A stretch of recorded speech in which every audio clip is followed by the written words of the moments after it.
সুপ্রিয় মৎস্য উদ্যোক্তা এবং সংশ্লিষ্ট খামারি ভাইয়েরা আসসালামু আলাইকুম। আশা করি সকলেই ভালো এবং সুস্থ আছেন। আজকে আপনাদের সম্মুখে আলোচনা করব শীতকালীন একটি জনপ্রিয় মাছ কার্পু মাছ চাষ নিয়ে। কার্পু মূলত শীত এবং গরম উভয় সিজনেরই একটি মাছ, তবে শীতকালীন সময় এর চাষ সবচেয়ে বেশি হয়।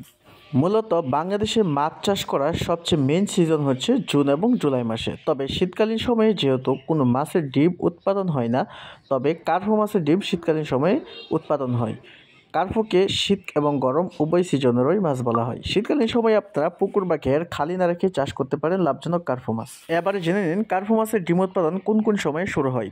শীত আসার শুরুতেই কার্পু মাছের পেটে ডিম আসা শুরু করে এবং মোটামুটি শীত পড়লে কার্পু মাছের ডিম উৎপাদনের জন্য কার্পু মাছকে ইঞ্জেকশনের মাধ্যমে কৃত্রিমভাবে হরমোন প্রয়োগ করে ডিম উৎপাদন করে হ্যাচিং পদ্ধতিতে এই মাছের রেণু এবং পোনা উৎপাদন করা হয়। তবে ইচ্ছে করলে আপনারা পুকুরে প্রাকৃতিকভাবে কার্পু মাছের ডিম আপনারা সংগ্রহ করতে পারবেন।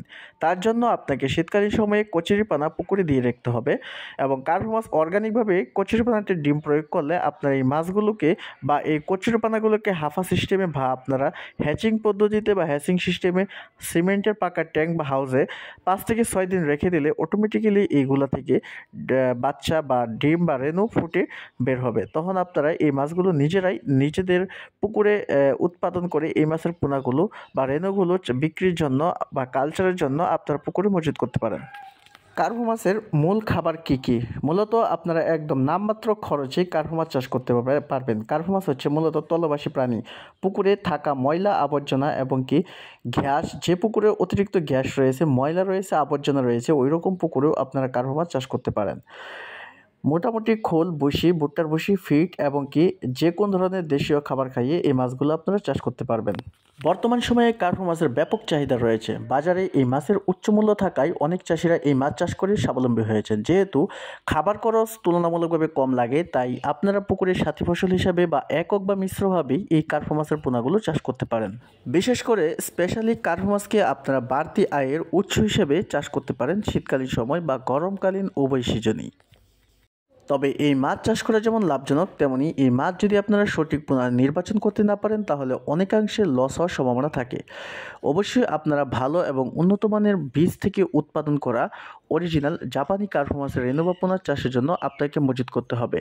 বড় সাইজের বুট থেকে উৎপাদিত পোনা এবং কি ইনব্রিডিং মুক্ত ভাইরাস মুক্ত মাছের পোনা আপনাকে চাষের জন্য অবশ্যই মজুত করতে হবে। ইচ্ছে করলে ময়মনসিংহের নূর মৎস্য হ্যাচারি থেকে আপনারা শতভাগ অরিজিনাল কার্পু মাছের রেণু পোনা, ধানি এবং কি চারা পোনা যে কোনো সাইজের মাছের রেণু পোনা সুলভ মূল্যে ক্রয় করতে পারবেন। এই ভিডিওর ডেসক্রিপশন বক্সে নূর মৎস্য হ্যাচারি ঠিকানা দেওয়া আছে, সেই ঠিকানা অনুযায়ী আপনারা সরাসরি হ্যাচারিতে যোগাযোগ করতে পারেন, অথবা এই ভিডিও স্ক্রিনে দেওয়া নাম্বারে কল করে হোম ডেলিভারির মাধ্যমে বাংলাদেশের যে কোনো জায়গা থেকে নূর মৎস্য হ্যাচারি ও নার্সারির অরিজিনাল শতভাগ কার্পু মাছের রেণু পোনা, ধানি, চারা পোনা এবং কি যে কোনো সাইজের মাছের পোনা একদম সুলভ মূল্যে ক্রয় করতে পারবেন। সকলের মাছ চাষ আরও লাভজনক ও মঙ্গলময় হোক এই প্রত্যাশায় আজকের মতো এখানেই বিদায় নিচ্ছি। দেখা হবে আগামী যে কোনো তথ্যবহুল কোনো ভিডিওতে।